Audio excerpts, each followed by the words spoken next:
Hello, this is a guide, I guess, of how I've dealt with my frame time issues and screen tearing issues on Linux while I'm gaming.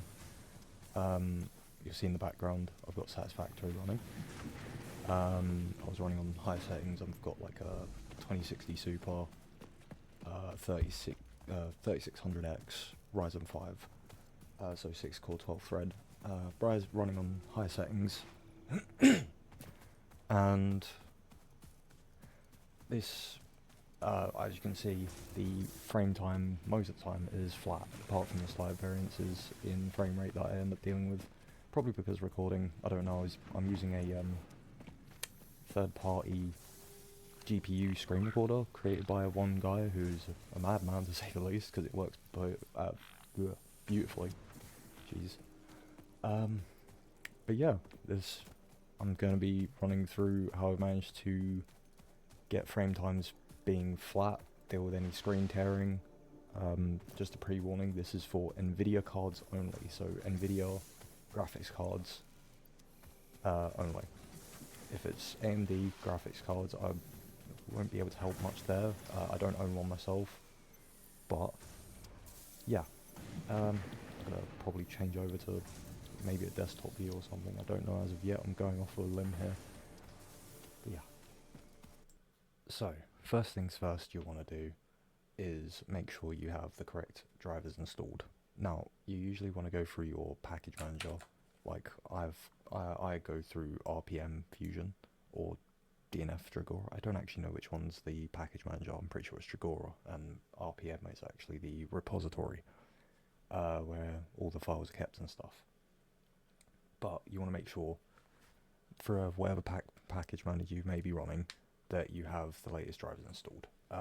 So in the case of me, I can go to the RPM Fusion website, and there's a how-to on NVIDIA that then will tell you, depending on what graphics cards you have or graphics card you have, will tell you what drivers you may need to install. So in my case, in most cases, I guess, after any GPU after 2014, you want to be able to follow these ones. So it's literally just akmod NVIDIA and xorg x11 drv NVIDIA CUDA. This, it says it's optional for some reason, but really it's not that optional. It's actually the main reason, main thing that got my graphics card reworking in the first place.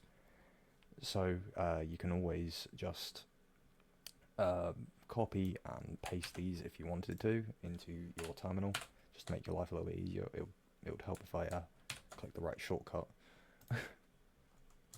But you can see there, install. I've already got mine all installed. So if you was to say use Flatpak, you may run into some issues. I'm not entirely sure. It might be case dependent, but I personally have run into issues where Flatpak doesn't like to work properly. Because it's a sandboxed off thing, and it doesn't like to interact well with other things that you'll be needing to use later on in the video. So just be aware of that, I guess. Best way to figure out, I found, whether you've got your drivers installed properly is by using NVIDIA settings. So it will just pop up with your actual settings themselves. For your graphics card, it will tell you a driver version, display names and whatever. This is going to be important for the next step, because I'm going to close this and going to sudo into it. So basically sudo is, for those who don't know, is like the admin, running things as admin essentially. It just gives you full access to some files that usually can break if you're not careful. So once we're in here, we need to use sudo, because we're going to go down to advanced, and then you want to enable these two, so force composition pipeline and forceful composition pipeline.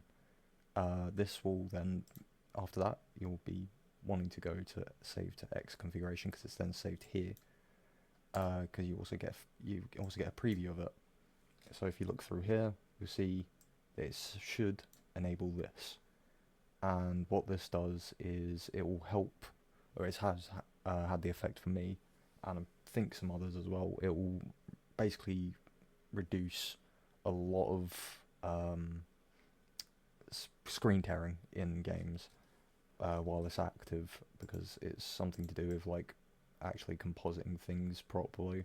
I don't entirely know, it's a composition pipeline, so it must be something to help. Either way, with that active, you obviously want to go and save this, and then we can move on to the last bit. Okay, so for the last part of this, there's two things you'll want to download or get set up, and that will be GOverlay, which is this overlay thing, or GUI you see here, and then Mango HUD, which is its own separate thing in itself. So if you're on Fedora, like I am, you can pretty much just sudo dnf install Mango HUD, and then that, as you can see, obviously that's already installed, as well as GOverlay. They have packages available on the package manager, as well as you might be able to find them as well for your own distro's package manager as well. If not, there are sources available through GitHub and stuff. But either way, so this works similar to how, say, I'm trying to think what you call it, MSI Afterburner works, where you have all these options to show what's going on, your GPU, CPU, and whatnot. But that's not the most important thing with this, is because the main thing is with how getting it all to run smoothly after getting the full composition pipeline and things working, is I found the limiter. So me personally, I put it on to 75 because I only have a 75 hertz refresh rate monitor, so I only need to max out at 75 FPS. I also changed the method to early. I think it's somewhat dependent. I've done it for that because it's the smoothest frames, so that's what makes it a nice flat sort of curve. If I was to change it to light, you might notice some variance. I don't know. It's one of those things you might have to test a little bit more. I've just found it works best for me on early, most consistently. But as well as having these set up, you want to use global enable.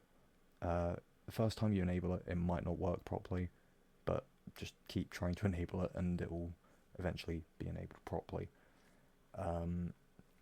And you'll be able to you'll have to reset your PC after. But once all that's set up, as you can see, hopefully, this now is a completely steady. I used to move it, and occasionally it'll blip, and now it's all nice and smooth. Instead, just put my knee on the desk. I'm gonna probably go into some other small examples of games, but you can, just before that, you can obviously set up some other things depending on how you want to. Oh, that's the wrong thing. Where did it go? It's an untitled window. That's where. So you can set it up so you have your CPU, GPU load, power usage, frame time graphs on here, obviously showing FPS and everything. This is all done through the global enable. This also means that you don't have to do this every time. So once it's been globally enabled once, you can turn it, or you can leave it on, and it will just stay on no matter if you turn your PC off. You can also turn off the overlay temporarily by hitting hide, hitting save, and no more overlay if you don't want it there. That's the best way I've found to do it, is just set it up beforehand, and then do that if I need to. Okay, so despite the fact it's an older game, it's 10 years old at this point, I decided to show Tomb Raider 2013 for one. Just because it was a pretty good benchmark in its time. Still a pretty good benchmark, honestly, pretty good game. from what I've played of it up until this point. But I just wanted to show this and one other game, so just to sort of, I guess, push the point that things are a lot smoother on the small spike there. Things are smooth in most games, whether it's kind of older ones like this, newer ones like Satisfactory, or, as I'll probably flip over to in a second, it will be more native games as well, because obviously so far I've only showed off games running through Proton, or in this case this is through Lutris, using Glorious Egg Roll's Proton 1G, I think it is. But yeah, flip over to the other one as well. So for the last game, I decided to go with The Long Dark. It's kind of newer. This is a survival mode of it. I think it's newer. It came out a couple years ago still. But it's also natively running. As you can see, there's still some sputtering, but that's due to I don't enable the shader pre-caching. It seems to bother me every time I boot up Steam. I think it's just one of those issues with this, despite the fact, I don't know, Long Dark had the issues with it, despite the fact it's actually running natively. Very unusual, but yeah, I decided to choose Long Dark as the other, like, the native game to go by, because it's what I had installed at the time. But yeah, you can see it's running very smooth. There's no choppiness once things have just sort of warmed up. Funny I say that, talking of the Long Dark, which is entirely based in basically the winter. So I'm just hoping that this whole video, I guess, has been somewhat helpful to people, someone at least, maybe, I don't know.